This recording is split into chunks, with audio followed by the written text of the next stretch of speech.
अपने पैसे इकट्ठे किए, गरीब लोगों ने पैसे इकट्ठे किए और वहां पर मिट्टी डाल के कुछ फिलिंग किया, बाबा साहब की फोटो लगा दी, बोर्ड लगा दिया ताकि बच्चे यहाँ पर खेले, कोई गंदगी नहीं करेगा। लेकिन योगी की सरकार बाबा साहब से नफरत करती, मोदी की सरकार बाबा साहब से नफरत करती। मंदिर बना सकते हैं सरकारी जमीनों में, ये बाबा साहब की फोटो लग गई तो हजम नहीं होता। और इसीलिए उनके बाद 2 हफ्ते बाद वहां पुलिस पहुंची, पूरी फोर्स के साथ, माने कोई इलीगल कंस्ट्रक्शन नहीं था उसके ऊपर, कोई बिल्डिंग नहीं खड़ी करी गई, लेकिन सिर्फ बाबा साहब की एक बोर्ड लगा दिया ताकि लोग यहाँ पर बच्चे खेलें, गंदगी ना करें, कूड़ा ना फेंकें। गांव के अंदर उस वक्त 4 बजे के आसपास घटना हुई, पूरी फोर्स आई, हमला आ गया, कई थानों में पुलिस बुलाई गई, एसडीएम पहुंचा, उन्होंने कहा, गांव वाले इकट्ठे हुए और उस वक्त दुर्भाग्य की बात थी, गांव के अंदर कोई भी जेंट्स नहीं था, गांव गरीबों का था, तो लोग मजदूरी करने गए, जो खेतों में मजदूरी कर रहा था, जो कंस्ट्रक्शन काम करने गया हुआ था, उनके बच्चे और बीवियां, मतलब लेडीज, औरतें वहां पे गांव के अंदर, वो औरतें और बच्चे आ गए, उन्होंने कहा बाबा साहब का बोर्ड नहीं हटेगा। हमने गलत क्या किया है, हमने तो गंदी जमीन थी, उस गंदी जमीन को हमने अपने पैसे से इसको फिल किया, कूड़े को हटाया है, हमने तो साफ किया है, हमने तो बाबा साहब की फोटो लगाई, हमने कोई बिल्डिंग नहीं खड़ी करी, इन बोर्ड नहीं रहेगा। सारे गांव के लोग और बच्चे बोर्ड के सामने खड़े हो गए, पुलिस ने कहा हट जाओ चमारो वरना गोली मार देंगे, कहा नहीं हटेंगे आप, गोली मार देना। पुलिस ने सीधा फायरिंग करी।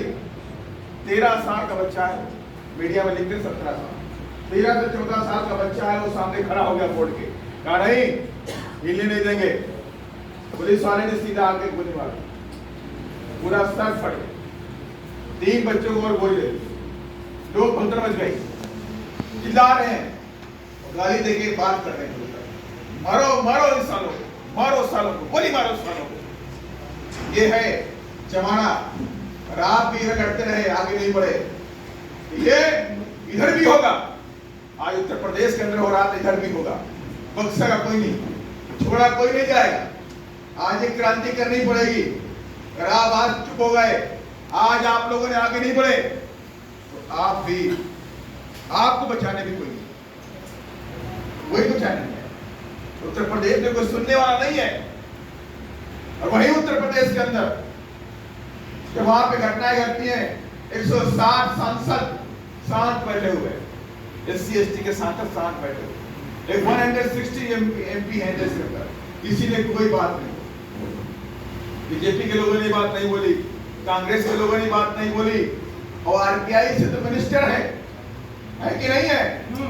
RPI से तो मिनिस्टर है, जो भारतीय जनता पार्टी के रैनो क्रम पे बने हुए हैं, वो उनके लिए एंटरटेनमेंट का काम करते हैं। सही में कह रहा हूं, आप उनकी स्पीच, उनका एकमात्र काम है वो एंटरटेनमेंट का काम करे। दुख लगता है कोई ऐसा व्यक्ति बाबा साहब की RPI का नाम लेकर बैठता है और काम में उल्टे करे। बाबा साहब जब बोलते थे तो गरिमा थी, संसद के अंदर गरिमा थी, लोग सुनने के लिए आते कि आज बाबा साहब की स्पीच होने जा रही, टिकट लगता था, जगह नहीं मिलती थी, जो भी सांसद होते थे वो सारे के सारे प्रोजेक्ट होते थे बाबा साहब बोलने जाए। और आज क्या होता है, आज अगर वो बोलते हैं तो लोग हंसने के लिए आते हैं, चलो हम एंटरटेनमेंट करते हैं। ये हालात कोई सुनने वाला नहीं है आपकी, उनकी प्रतिक्रिया भी नहीं आई। और तो और उत्तर प्रदेश के अंदर 86 SC ST के MLA, जिस उत्तर प्रदेश की बात बोल रहा हूँ, 84 SC के और 2 MLA ST के, उनकी तरफ से भी कुछ नहीं बोला, कोई नहीं बोला, हल्ला मचा रहा, युवा निकलते रहे। वो तो खैर हमारे युवाओं ने वहां पर महासंग्राम छेड़ दिया, कहा बाबा साहब के सम्मान में हम पीछे नहीं हटने वाले हैं, और गोली मारनी है तो गोली मार दो, हम संविधान के लिए लड़ रहे हैं, अपनी जान दे देंगे, लेकिन संविधान पे आंच नहीं आने देंगे। ये उत्तर प्रदेश का, लेकिन दुख इस बात का, ये जननी है हमारे महापुरुषों, ये धरती है हमारे महापुरुषों की, ये कर्म भूमि हमारे महापुरुषों की है, और इस कर्म भूमि में जननी में हम जियो। कोई ना कोई तो रीजन है। मैं पूरा आज पुणे गया, पुणे में हम आज फूलेवाड़ा भी गए। फूलेवाड़ा बोले एक नई एनर्जी से लगी अंदर, रोंगटे खड़े करने वाली थी मेरे लिए। पहली बार मैंने फील किया मेरे रोंगटे खड़े। मेरा हो सकता है, मेरा इंटरनल मेरी चाहत जो महापुरुषों के लिए लेकर के हो, इसलिए मेरे अंदर फील हुआ। लेकिन अच्छा लगा, जो धरती आज महापुरुषों की भरी पड़ी है। मैं इधर भी जाता हूँ, उधर तथागत गौतम बुद्ध, महात्मा फुले, बाबा साहब हर चौराहे पे हर जगह दिखाई पड़ते हैं। लेकिन क्या रीजन है? बाबा साहब इतनी ताकत से दिखाई पड़ते हैं, महात्मा फुले इतनी ताकत से दिखाई पड़ते हैं, तथागत गौतम बुद्ध इतनी ताकत से दिखाई पड़ते हैं, लेकिन उनकी विचारधारा उतनी कमजोर दिखाई पड़ती है, उतनी कमजोर दिखाई पड़ती है। जहाँ रग-रग में बाबा साहब बसे हुए हैं, जहाँ रग-रग में महात्मा फुले बसे हुए हैं, जहाँ रग-रग में साहू फुले बसे हुए हैं, वहां हम कमजोर क्यों? कहीं ना कहीं तो कोई गड़बड़ है। एक बात मैं खुल के बोल रहा हूँ, कहीं ना कहीं गड़बड़ है। 40 साल से गड़बड़ रही है, कहीं ना कहीं सिस्टम बनता है। और वो लोग जो पार्टी को नुकसान पहुंचाते हैं, मैं उनसे कहना चाहता हूं, समझ जाओ, आज अगर आप पार्टी को कमजोर करोगे किसी लालच में आकर के, किसी लालच में आकर के, निश्चित तौर से वो बर्बादी की आग तुम्हारे घर में रहेगी, आज नहीं तो कल लगेगी। कोई नहीं बचाएगा। तब तुम्हें अफसोस होगा, काश मैंने अपनी पार्टी को बचा लिया, काश हमने अपनी पार्टी के लिए अपने आप को कुर्बान कर दिया। ये आपसी झगड़े नहीं करता कि अध्यक्ष बन जाओ, मैं उपाध्यक्ष बन गया, मैं अध्यक्ष था वो उपाध्यक्ष हो गया, ये हो गया वो हो गया। अरे क्यों हो गया? कोई ना कोई तो कमी रही होगी आपकी, आपके अंदर कोई ना कोई कमी रही होगी। आप जो वहां पे पदे पर थे तो आपने कोई काम नहीं करके दिखाया, तो काम करके दिखाया नहीं तो कोई दूसरे को मौका मिलेगा। अब दूसरा बन गया तो परेशानी हो रही। ये साहब कैसे बन गया? मुझे 5 साल से लगा हुआ था, तो 5 साल में आपकी उपलब्धि क्या थी? आपने क्या करके दिखाया? जिस पद पर आप विराजमान थे उस पद पे आपने क्या काम करके दिखाया? आप एग्जाम्पल दे दो। हाँ, मेरे पास कमेटी सारी बनी हुई, मेरे पास कमेटी पूरी है, वो कमेटी के पास पहुंच गया हूँ। मैंने माया बहन जी के जन्मदिन पर पार्टी के लिए गांव में जाकर के हमने कलेक्शन करने का निकाला। आप 2 मेरे को एग्जाम्पल, जिसको हटाया गया उसे मैं अपनी पावर से तुरंत काम तो करके दिखाना पड़ेगा, और काम भी नहीं करना है। पद लेके जो लोग काम नहीं करते पद लेके बढ़ जाते हैं, वो कहीं ना कहीं अपने मिशन और मूवमेंट को धोखा देते हैं। आप छोटा काम कर सकते हो तो छोटा पद ले लो। करने के लिए हमारी टीम इधर बैठी, ऐसा नहीं है, ये इनके कोई पर्सनैलिटी है। हो सकता है भाई कालूराम कोई अपना खास जेब का आदमी बिठा दे, हो सकता है कावड़े जी अपने जेब का आदमी बिठा दे, अंग्रेजी बिठा दे, लेकिन कब तक बिठाएंगे? कब तक बिठाएंगे? बात ये भी तो आती है। आज नहीं तो कल मेरी नजर के सामने टकरा ही जाएगा। काम करेगा तो निवार पाएगा, और काम नहीं करेगा तो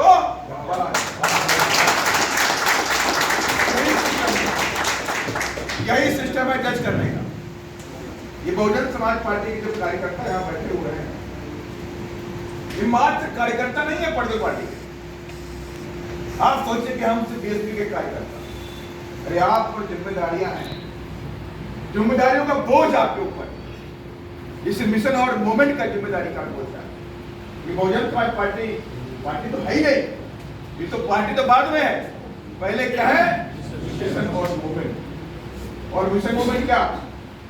देश के अंदर गरीबों की ताकत बनना, इस देश के अंदर दलितों, आदिवासियों, पिछड़ों, पश्चिमों और जातियों को खत्म करना, इस देश में शासक बन करके दिल्ली की गद्दी पर बैठना।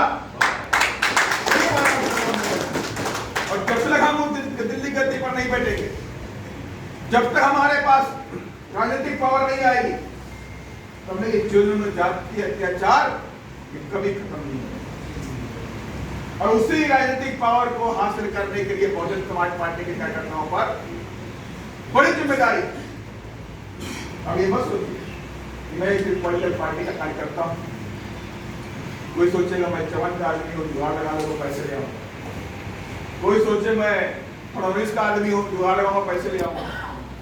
हो सकता है तुम ऐसा कर सकते हो। सारी चीजों पे नजर नहीं रख सकता। सारी चीजों पे हम यहाँ बैठे हुए आपको नहीं देख सकते। आप कहाँ से मिले हो, किधर से मिले हो, कहाँ से लेके आ रहे हो। लेकिन ये बात अपनी अंतरात्मा से पूछो।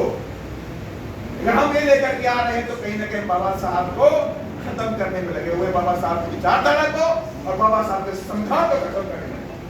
और कहीं ना कहीं हम लाखों लोगों से धोखा दे रहे हैं। जो लाखों लोग जिन पर अत्याचार होता है, जिन बहु बेटियों का अत्याचार होता है, जिनका बलात्कार होता है, रोती हैं जैसे सुमेर जैसे बच्चे जिनके सर में गोली मार दी गई। पूरा परिवार जिंदगी भर तड़पेगा, उसके जिंदगी भर तड़पेगा, जिंदगी भर रोएगा। और हमारे और आपके लिए क्या, 2 दिन का सोशल मीडिया में लिख दिया, 4 दिन बाद आप भूल जाए। लेकिन उस परिवार से पूछ के आओ जिसने बाबा साहब के सम्मान के लिए अपने बच्चे खो दिया। ये जिम्मेदारी हमारी और आपकी बनती है। हम बाबा साहब के सपनों को पूरा कर उस पीड़ित परिवार को न्याय दिलाएंगे। और आज नहीं तो कल जिन लोगों ने वो कृत्य किया है उनको उनकी सही जगह पहुंचाने का भी काम। बहुजन समाज पार्टी जिंदाबाद, जिंदाबाद जिंदाबाद। मैं पूरे देश में जाता हूँ, कंटिन्यूअस मेरा एक दिन खाली नहीं रहता। मैं मुश्किल 2 दिन में घर जाता हूँ। घर जाता हूँ तो बेचैनी होती नहीं। घर में क्या है, चलो फोन से बात हो रही है, वीडियो कॉलिंग हो रही है। घर में क्या है, वीडियो कॉलिंग भी हो रही, फोन भी हो रहा। चलो भाई निकलो।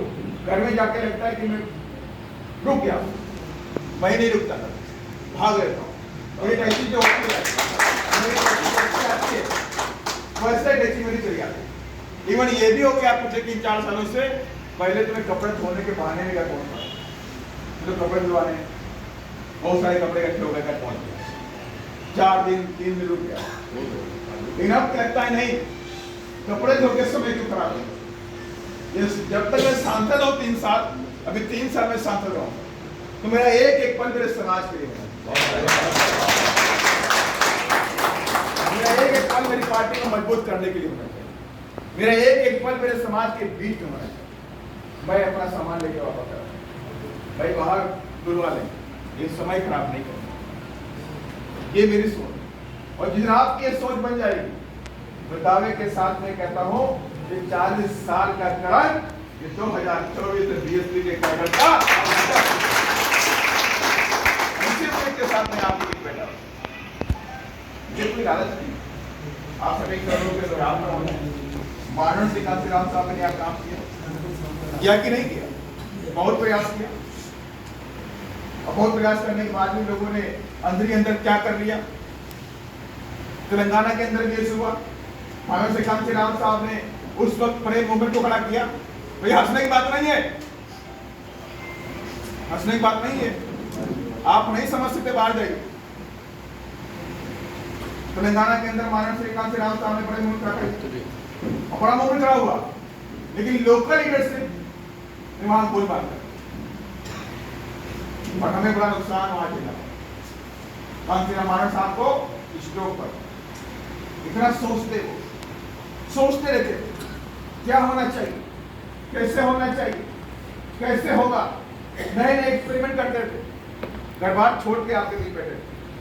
इसके लिए बैठे थे, आपके लिए बैठे, इसलिए बैठे थे कि वो शुगर से बीमार हो जाएंगे, कई साल अस्पताल में पड़े रहेंगे। कैसे लिए बैठे थे? कभी सोचा भी नहीं था। वो तो ये सोच रहे थे मेरी मेहनत होगी, मैं अपने समाज के लोगों को ताकत दूंगा और ये समाज मेरे साथ में आए। और ये समाज जब साथ में आएगा तो सबके साथ मेरे को जिंदगी की कुर्सी पर बैठना। ये मानव साहब की सोच नहीं पूरी हो पाई। और आज हम लोग उसी सोच को लेकर आगे चल रहे हैं कि हम दिल्ली की कुर्सी पर बैठेंगे। और मैं आपसे कहना भी चाहता हूं, जो लोग मानव से कांशीराम साहब के साथ में काम कर रहे थे उस वक्त, या मैं कहूं मेरे पुरखों ने, मेरे माँ बाप बाबाओं ने दादाओं ने अगर उस काम को पूरा कर लिया होता तो आज उस काम को राम जी गौतम नहीं कर रहे, या नितिन जी नहीं कर रहे होते, डोंगरे जी नहीं कर रहे होते, इंग्रेज जी नहीं कर रहे होते, काला जी नहीं कर रहे होते, नौरे जी नहीं कर रहे होते, क्योंकि हम तो गद्दी पे बैठ चुके।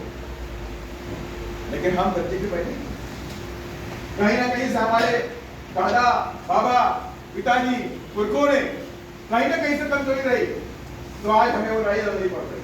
ये सत्ता का महासंग्राम लड़ना ही पड़ेगा। आज हम कामयाब नहीं होंगे तो कल मेरा बेटा भी आएगा, वो भी सत्य के महासंग्राम को नीले झंडे को लेकर जंग मैदान में कूद पड़ेगा।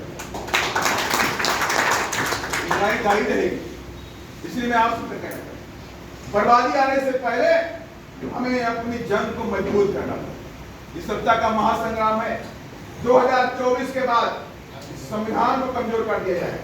संविधान खत्म हो गया तो कुछ नहीं बचा। आज अखबारों में खबर आई कि भारतीय जनता पार्टी राज्यसभा के अंदर बहुमत में आने वाली, सिर्फ 4 सीटें उसके पास खाली बची। वो 4 सीटें और चाहिए। अगर राज्यसभा के अंदर भारतीय जनता पार्टी के 4 और सांसद पहुंच गए तो पूरा बहुमत उसके पास, पूरा बहुमत उसके पास। न संविधान बचेगा, संविधान की ताकत बचेगी। नौकरियां पहले ही खत्म कर दी उसने। आज हमारे युवा बेरोजगार हो रहे, सुसाइड कर रहे। मैं अस्पताल में बैठा था परसों भोपाल के अंदर एक इनोवेशन, तो हॉस्पिटल में गया तो अपने लोगों का हॉस्पिटल था, अपने समाज के बंदे थे, तो उन्होंने बताया साहब डेली एक एक्सीडेंट का केस आता है। मैंने कैसा केस आता है? कहा डेली मेरे पास एक सुसाइड का केस आता है। क्या बता रहे हो भाई? मैं जी सर, डेली मेरे पास एक सुसाइड का केस आता है, या लड़का हो या लड़की। रीजन क्या होता है? रीजन है मार्च डिप्रेशन और नौकरी बेरोजगारी। पढ़ने के बाद भी बेरोजगार है। परिवार के लोगों ने 10 लाख रुपए लगा दिए, लेकिन आके घर में बैठे हो, नौकरियां नहीं मिली। माने की नौकरी खत्म कर दी। नौकरियां कहाँ गई? अदानी अंबानी के परिवार वालों के पास। और आपके पास नौकरी कौन सी बची? ट्रेनों में टॉयलेट साफ करने। देखा ही नहीं देखा? ट्रेनों में जो अटेंडेंट होता है उससे कभी पूछेगा भाई किस जात के हो, तो बताएगा साहब हम तो फलानी जात। क्या कर, कितनी पढ़ाई की हो? कहना बीएससी किया है, बीएससी मैथ किया हूँ, बायो से किया हूँ। और क्या करता है? ट्रेन के अंदर कंबल चादर बांटता है बेटा, सफाई भी करता है। और टॉयलेट में कोई आता है टॉयलेट साफ करो तो बेचारा टॉयलेट भी साफ करके आता है। जब मेरा मोस्टली ट्रेन में जाना होता है, जब मैं ट्रेन में जाता हूँ तो उन्हें इंफॉर्मेशन होती है कि कोई सांसद आने वाला है, तो जैसे सुनते हैं लोग बीएसपी का सांसद, तो पहले ही क्या करते हैं साहब मेरी पार्टी का सांसद है, पहले से बढ़िया सा केबिन को ठीक करके रखते हैं। जब मैं पहुंचता हूँ तो फोटो, ऐसा मैं एक फोटो चाहता हूँ, मैं समझ जाता हूँ जब फोटो कहता है तो समझ जाता हूँ कि मेरा अपना। तो मैं पूछता हूँ बेटे कहाँ के? कोई कहता सर एमपी का हूँ, मैं महाराष्ट्र का हूँ, मैं बिहार से आया हूँ। तो मैं पूछता हूँ कि क्या कितनी पढ़ाई करे हो? तो बोला साहब मैं बीएससी में आया, फर्स्ट क्लास मेरे पास। आंखों में आंसू आ गए। पूछा कितने सैलरी पाते हो? साहब 8,000 रुपये मिलते हैं, 14,000 में साइन कराते हैं, 8,000 रुपये। ये हालात है जो बीएससी मैथ का क्वालिफाइड लड़का जो फर्स्ट क्लास लड़का है, जिसे कुर्सी पे बैठना चाहिए तालिकारी करके बाहू बंद करके वो टॉयलेट साफ करके जा रहा है। और आपकी नौकरियां कहाँ गई? आपकी जो नौकरियां थी वो अदानी अंबानी और मरवालियों की जेब में चली, उनके जेब में चली गई, उनके बच्चे बैठे। प्राइवेट सेक्टर में वही लोग बैठे हुए। आप किसी कंपनी में जाइए और सर्वे करा दीजिए, अदानी अंबानी कह जाओ, अदानी कह जाओ, किसी कंपनी में जाओ, टाटा में जाओ, गोदरेज में जाओ, बिरला में जाओ, एक सर्वे कराइए आप सर्वे में पाएंगे 1% भी एम्प्लॉय जो है SC/ST का नहीं है। 1% भी। आप MBA कर रहे हैं, कुछ भी कर रहे हैं, आपको नौकरी नहीं। आप बिजनेस करते हैं तो आपके सामने चैलेंज होता है, और आप बिजनेस शुरू कर दीजिए और वो जान जाए कि आपकी जाति है तो आपका बिजनेस ठप हो जाएगा, आपसे माल लेना बंद कर देंगे, आपसे डीलिंग करना बंद कर देंगे। ये हालात इस देश के अंदर है। और उसके बाद भी हम क्या सोचते हैं, उसके बाद भी हम साइलेंट बैठे हुए हैं। कोई कहेगा आरपीआई जिंदाबाद, कोई कहेगा वंचित जिंदाबाद, कोई कहेगा कांग्रेस जिंदाबाद, कोई कहेगा बीजेपी जिंदाबाद। होता है कि नहीं होता है?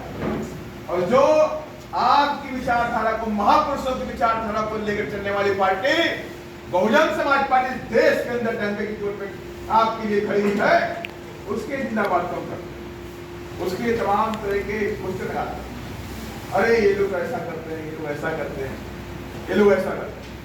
अभी एक आप न्यूज़पेपर पढ़े होंगे, सुप्रीम कोर्ट ने कहा इलेक्टोरल बॉन्ड जो होता है अनलीगल है, इलीगल है, इसका हिसाब देना चाहिए। भारतीय जनता पार्टी के पास दिखाया कि एक साल में 6500 करोड़ 6558 करोड़ रुपए के इलेक्टोरल बॉन्ड है। नंबर 2 पे कांग्रेस, नंबर 3 पर टीएमसी, फिर अलग अलग पार्टियां 9 पे। और बीएसपी बात आई तो लिखा 0। सारी पार्टियों के पास नोटिस पहुंच गई, इलेक्टोरल बॉन्ड का हिसाब दीजिए, लेकिन बीएसपी के पास नहीं है। बीएसपी ने कहा कि बहुजन समाज पार्टी अपने कार्यकर्ताओं के खून पसीने पर चलने वाली पार्टी देश के अंदर है। हम किसी के हालात के पक्ष नहीं चलते हैं, और जिस दिन हम सत्ता में आएंगे इन्हीं गरीब और वंचितों के लिए काम करेंगे, किसी धंधा के लिए काम नहीं। यही हमारी सोच है, हमारा कहना भी यही है, पार्टी की विचारधारा भी वही है। इस देश के अंदर सामाजिक परिवर्तन, आर्थिक मुक्ति का आंदोलन चला करके रहेंगे, आज नहीं तो कल ये वो करते रहेगा, कोई रोक नहीं सकता। इसलिए मैं आप सभी से कहना चाहता हूं, लोकसभा का चुनाव है, मैं जानता हूं बड़ा टास्क है, टफ टास्क भी है, लेकिन अम्बेडकर वादी किसी से कम नहीं होते। ये पुणे की वो धरती है, ऐतिहासिक धरती, जहां 500 महान रेजिमेंट के सिपाहियों ने 28,000 पेशवाओं को कत्लेआम कर दिया। पेशवा घर में घुस के बैठ गया, पानी नहीं ना पाया, तो हमें पूरा विश्वास, मैं उसी धरती पे आज खड़ा, आज मैं उसी धरती पे खड़ा हूं जहां महात्मा फूले ने एक क्रांति शुरू की। मैं उसी धरती पे आज खड़ा हूं जहां पर मानव श्री कांशीराम साहब ने आज बहुजन समाज पार्टी का आगाज इसी पुणे के आज मैं बैठ कर रहा हूं, ज्यादा बोल रहा हूं बहुत मिल रही सर, लेकिन मुझे आशा विश्वास अच्छी लगी। आप लोगों को ये बात अच्छी तब लगेगी जब आप इस बार 2024 के अंदर मानव श्री कांशीराम साहब के सपनों को पूरा करें, बाबा साहब के सपनों को पूरा करें, बहन जी के सपनों को पूरा करें, महात्मा फूले के सपने को पूरा करेंगे, तब जा करके बात उधर फूले वाला गया, देखा वहां पर टोटल आरएसएस के झंडे लगे हुए। मैं सोचा है बहुजनों की धरती, ये बहुजनों की धरती है, ये बहुजनों का तीर्थ है। अगर उत्तर प्रदेश में होता तो माने बहन जिसको तीर्थ बना देती। सही मैं कह रहा हूं, अगर ये धरती उत्तर प्रदेश में होती तो अयोध्या भी फेल हो जाती। लेकिन हम आज भी बना सकते हैं, हम आज भी सपना पाले हैं, ये धरती भी धरनी होगी। कब होगी? जब नीला झंडा हाथी के साथ महाराष्ट्र की धरती पर, फूले की धरती भी, और बाबा साहब का जो परिवार का जो स्थान है मुंबई के अंदर, उसको भी जरूरत है। ऐसा नहीं हमारे माइंड में है, हमारे जहन में बाबा साहब बसते हैं, हमारे खून के एक कतरे बाबा साहब बसते हैं। उनके सम्मान में हमारे नौजवान गोदी खाने से पीछे भी नहीं आते, हम बाबा साहब के सिवाय। इसलिए मैं आप सबसे कहना चाहता हूँ कि आने वाली ये चुनाव हमारे लिए अहम होगा, और इसके लिए आपको ठोक बजा करके प्रत्याशियों का चयन करना। हर प्रत्याशी के बारे में मैं नहीं जानता, आप जिसको लाएंगे उसको मैं मान लूंगा, लेकिन आपका ईमान धर्म जानता है कि आप किसको लेकर के आ रहे हैं। और आपका प्रयास अच्छा होगा तो आपको जीतने वाले प्रत्याशी भी मिलेंगे। आपका प्रयास अच्छा नहीं होगा तो नो डाउट जीतने वाले प्रत्याशी आपको नहीं मिलेंगे। ये डिपेंड करेगा आपके प्रयास के ऊपर कि आप किस तरह का प्रयास करना चाहते हैं। कोई बोलेगा मैंने पूरा जीवन यही देखा, बहुत सारा चुनाव लड़ता हूँ, एक साथ 4 चुनाव लड़ा दिया। एक प्रत्याशी आएगा आपको निभाव पकड़ा देगा, सब मेरे लिए कुछ कर दो, मैं बहुत मजबूत हूँ, मैं लड़ूंगा चुनाव, लेकिन आपका आत्मा कहता है ये लड़ नहीं पाएगा, जीत नहीं पाएगा, लेकिन आपका मुंह बंद हो गया, उसने आपके ऊपर गांधी छाप करा दिया। अब वो आदमी है छाप करेगा, चलो ठीक है क्या दे दो।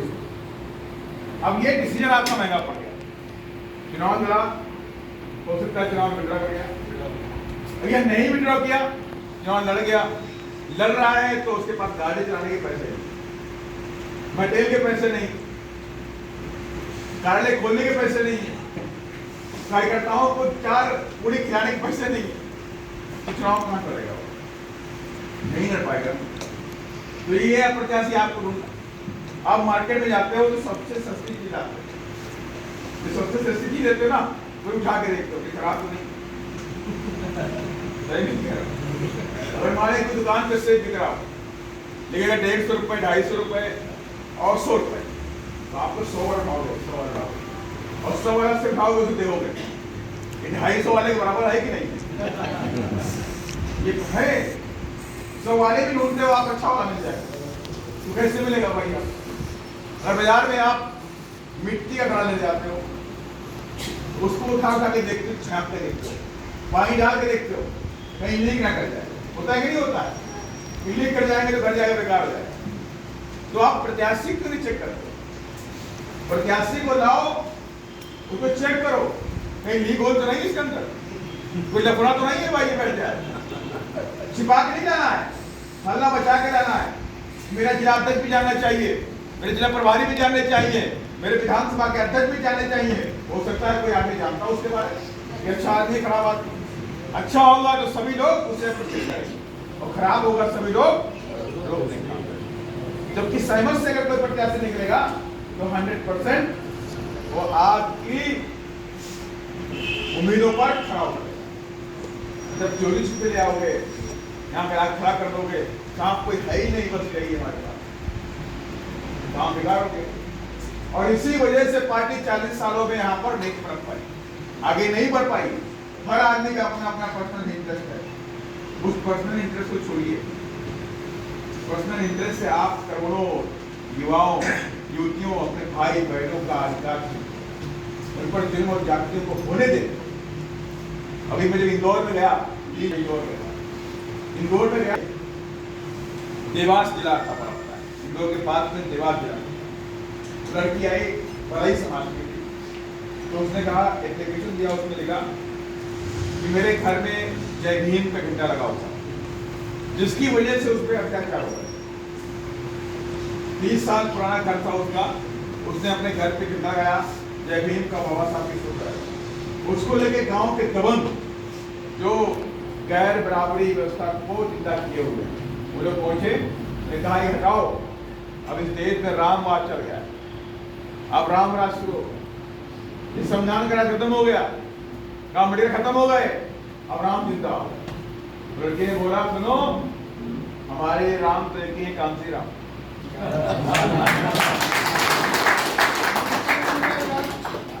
उसने कहा कि मेरे लिए एक ही राम है, कांसी राम, और मेरे भगवान बाबा साहब डॉक्टर अम्बेडकर। परिवार वालों को पीटा गया, रात में वही दंग आए, परिवार वालों को पीटा, लेकिन उस बच्चे ने झंडा नहीं, झंडा नहीं उतारेंगे तुम जान से।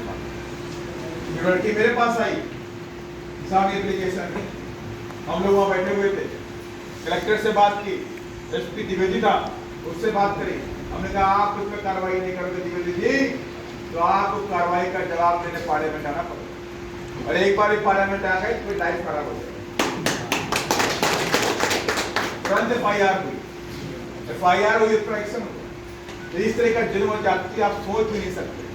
कि गांव के अंदर, देहात के अंदर हमारे जो बच्चे बर्दाश्त है, बच्चियां निकलती हैं उनके घरों के सामने से, इस तरह का हरेसमेंट झेल लिया। आप तो निकल गए मोटरसाइकिल से, आप निकल गए साइकिल से, ये आपकी बच्ची निकली अकेले गई स्कूल के लिए, ट्यूशन के लिए गई, किस तरह का हरेसमेंट वो झेलती है आप लोग। कैसे कैसे लोग कैसे कैसे बोलते हैं। ये उम्मीदें लिए बैठे हुए लोग हैं। वो बैठे हुए लोग सोचते हैं कि जिस दिन मेरी बेइज्जती आएगी उसी दिन तेरा मैं दिमाग ठीक कर दूंगा, उसी दिन दिमाग का ठीक कर दूंगा। इसलिए उन गरीबों की आवाज करनी, उनकी ताकत है, इस मिशन को जिंदा रखिए, इसको बचाइए और मंजिल तक लेकर के जाइए। आप नहीं ले जा पाएंगे तो आपके बच्चे भूख लेंगे इस देश में। इसीलिए काम करना पड़ेगा, रात दिन काम करना पड़ेगा। और क्या काम, और है क्या काम? यही काम, जिंदा करो मिशन को, खड़ा करो मिशन को, दिल्ली कूच करो मिशन को। इसलिए कुछ चीजों पे इसलिए हमें फोकस भी करना। प्रत्याशी के बारे में बताया गया, प्रत्याशी का संरक्षण आपको करना। चौवन के लोग के पास भी कोई बंदा आता है किसी भी लोकसभा से, वहाँ के जिला के लोग, जिला प्रभारी, जिला अध्यक्ष, उनके संज्ञान में होना चाहिए। उनके साथ में बैठ के अपने इंफॉर्मेशन को शेयर करें, ताकि कोई भी बंदा हल्का फुल्का नहीं आना चाहिए। जहाँ पे कोई नहीं मिलेगा वहाँ हम अपने मिशनरी कार्यकर्ता को टिकट देके खड़ा कर देंगे। ये नीला झंडा, निशान नीला निशान के साथ, और वहाँ पर हमारे कार्यकर्ता 1 वोट और 1 नोट के सिद्धांत के प्रिंसिपल पर चुनाव लड़ने का काम जहां पे हमारा मिशन दिया करता है। जहां कोई नहीं मिल रहा वहां उधर उनको दे, जहां कोई लग करके काम कर गया, जी सकता है, लड़ सकता है, उसको उन्हें। सेकंड, आज के बाद कोई जिला अध्यक्ष, जिला प्रभारी नहीं बदला जाए। एक से हम चुनाव लड़ेंगे। कोई इमरजेंसी आ गई तो बोल रहे, कोई इमरजेंसी जो भाग गया, कहीं चला गया, रिस्पॉन्ड नहीं करता, तो आप वहां पर केंद्रीय प्रभारियों को बुला करके आप इंफॉर्मेशन देंगे। उसके बाद ही वहां पे कोई बदलाव होगा। चुनाव के समय में बदलावबंदी नहीं हुई। और जो भी पदाधिकारी चुनाव लड़ने के इच्छुक हैं उन्हें अपने पद से इस्तीफा देना। साथ ही मेंटेनेंस के बारे में बात करना चाहता हूं। मेंटेनेंस भी जरूरी है। अगर मेंटेनेंस नहीं तो पार्टी कहाँ चले, पार्टी रन कैसे करेगी? हम चुनाव लड़ने जा रहे हैं, सत्ता के महासंग्राम को लड़ने जा रहे हैं, हमारे पास फंड है नहीं, हमारा ऑफिस तो कुछ है ही नहीं, तो क्या संग्राम होगा, क्या लड़ाई होगी? तो मेंटेनेंस भी हमारी जिम्मेदारी बनती है कि उसको मेंटेन रखें अपने ऑफिस को। ये ऑफिस हमारा मंदिर है, ये मेरा नहीं है, यह किसी और का है, ये हम सबका है कि नहीं है? हम सबका है, तो हमारी सबकी जिम्मेदारी है कि हम अपने मंदिर को स्वच्छ और सुंदर, उसको लगे कि हाँ ये कोई लड़ाई का जंग मैदान का ये हेडक्वार्टर दिखाई पड़ता है। ऐसे करना चाहिए। उसके लिए मेंटेनेंस जरूरी है। जो भी मेंटेनेंस आपको फिक्स किया गया है वो अपने जोन के इंचार्ज को देने का काम करेंगे। इसके साथ ही मुंबई ऑफिस के अंदर कोई भी जिले की मीटिंग नहीं हो सकती। जोन के इंचार्ज भी वहां पे मीटिंग करेंगे। जोन के इंचार्ज अपने जोन की मीटिंग बनाते तो जा सकते हैं, लेकिन कोई कहे जिला अध्यक्ष सीधा पहुंच जाए मैं मीटिंग करूंगा बोल करके, तो उन्हें मीटिंग करने की परमिशन वहां पर नहीं। बिना जोन के प्रभारी के वहां पर मीटिंग नहीं होती। ये सिस्टम है अपना पार्टी का। अब मैं कहूँ मैं जी या तलाक करवा दीजिए, मैं आ रहा हूँ मीटिंग करने के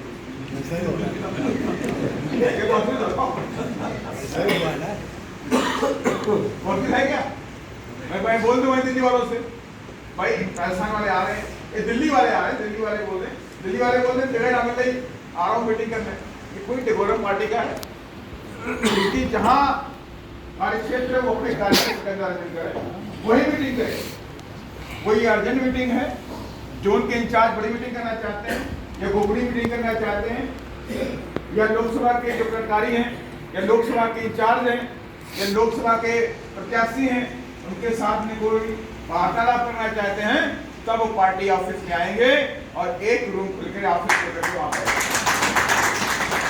कोई वहां पर किसी भी एक्टिविटी की परमिशन नहीं। देखिए सिस्टम में बनाने पड़ेंगे, नियम और कानून बना करके उनका फॉलो भी करना पड़ेगा। इसके साथ ही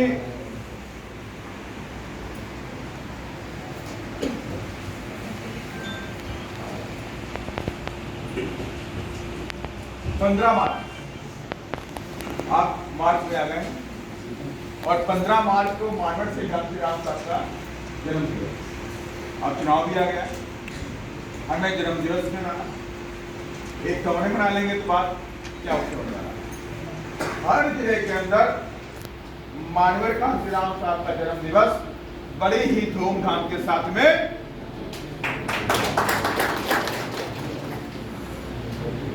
उसके लिए क्या करना, उसके लिए आपको अभी से फंड इकट्ठा करना पड़ेगा।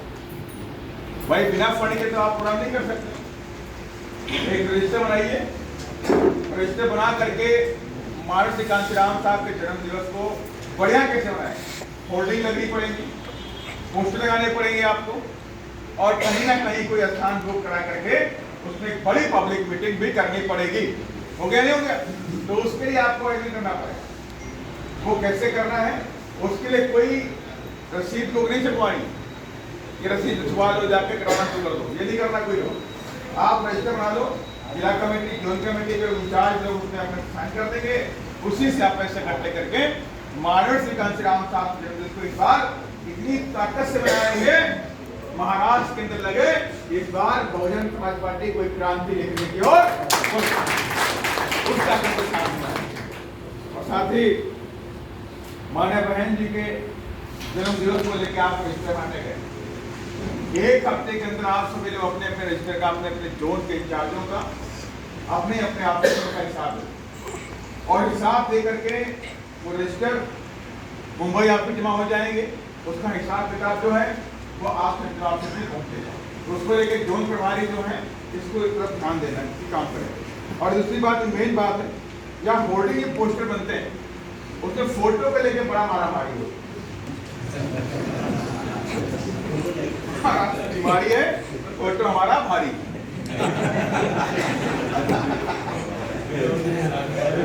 पहले होती थी, याद नहीं रहा, अब नहीं रहा। तो फोटो के लिए कोई मारामारी नहीं होनी चाहिए। प्रोटोकॉल आपको लखनऊ से मिल जाता है, जो प्रोटोकॉल लखनऊ के माध्यम से मिलता है, होर्डिंग का, पोस्टर का, बैनर का, उसी होर्डिंग, पोस्टर और बैनर का इस्तेमाल और प्रोटोकॉल भी करने के बाद ये नहीं कोई कहता कि साहब जिला अध्यक्ष तो बैंक के बराबर लगा दीजिए, उनसे बड़ी कर दी साहब, वहाँ तो बहन की फोटो छोटी है, थोड़े दिन से इसकी बहुत बड़ी है। तो ये ऐसा नंबर नहीं आनी चाहिए। अगर हम अनुशासित सिपाही पार्टी के हैं, मैंने पहले कहा था कि हम बीजेपी की तरह, कांग्रेस की तरह ऐसे वैसी पार्टी की तरह नहीं है, ये गुंडों वाली पार्टी है। वी आर नॉट राउडीज, हम गुंडे नहीं है, हम इस देश के अंदर संविधान को मानने वाले लोग हैं, इस देश के अंदर संवैधानिक वैल्यूज को जिंदा रखने वाले लोग, बाबा साहब के सिपाही। जब उनके सिपाही हैं, उनके वैल्यू को मानने वाले लोग हैं, तो हमें संवैधानिक दायरे में चलना भी पड़ेगा। जो पार्टी का गाइडलाइन रहता है उसी गाइडलाइन में हम फॉलो करें। इसलिए इस बात को ध्यान में दीजिएगा, ठीक है, मोटा मोटा कर दो आप। और सबसे अहम बात, जोन के इंचार्ज बात को भी ध्यान दें कि जिस जोन में इलेक्शन में अच्छा रिजल्ट नहीं आएगा, इलेक्शन के बाद उस जोन की सफाई करने का काम मैं खुद करूंगा। तो मैं नहीं सुनूंगा आपको, देखना चाहिए कि आपने कोई एफर्ट किया। हार और जीत हमारे हाथ में नहीं, मैं मानता हूं इस बात, लेकिन आपका प्रयास ईमानदारी के साथ होना चाहिए, आपका एफर्ट ऑनेस्टली होना चाहिए। आपने ऑनेस्टली काम किया है तो वो दिखाई पड़े, इस पर भी आपको मेन फोकस करना चाहिए। और मुझे पूरी आशा और विश्वास की इस बार कुछ ना कुछ बहुजन समाज पार्टी महाराष्ट्र में करने जा रही है। पक्का? खाली एक नहीं करना, ताली वाली काम होगा, जाके भूल जाए।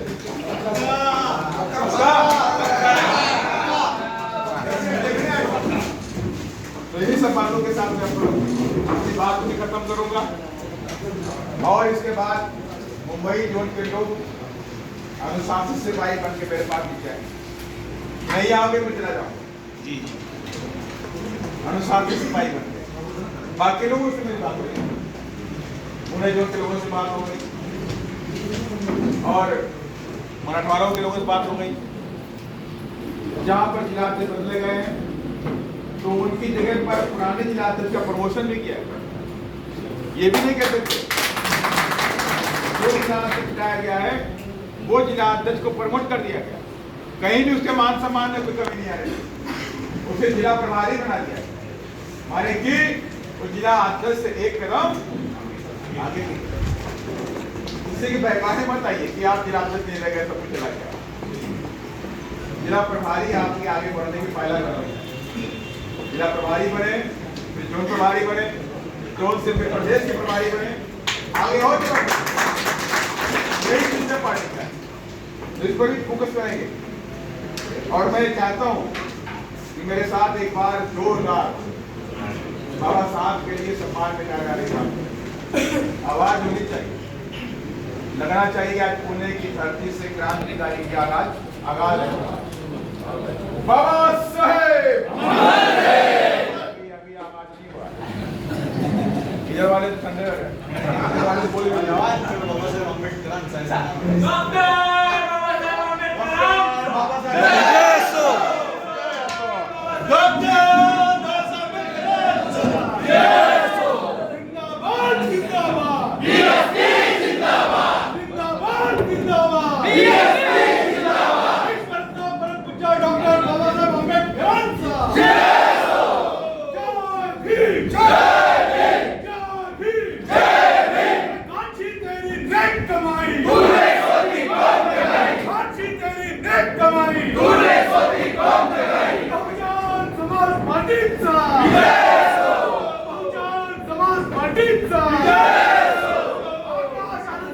संघर्ष करो, हम तुम्हारे साथ हैं। आकाश आनंद साहब आप संघर्ष करो, हम तुम्हारे साथ हैं। बहन जी आप संघर्ष करो, हम तुम्हारे साथ हैं। बहन जी आप संघर्ष करो, हम तुम्हारे साथ हैं। राष्ट्रीय गौतम आप संघर्ष करो, हम तुम्हारे साथ हैं। साहब आप संघर्ष करो, हम तुम्हारे साथ हैं। नितिन सिंह साहब आप संघर्ष करो,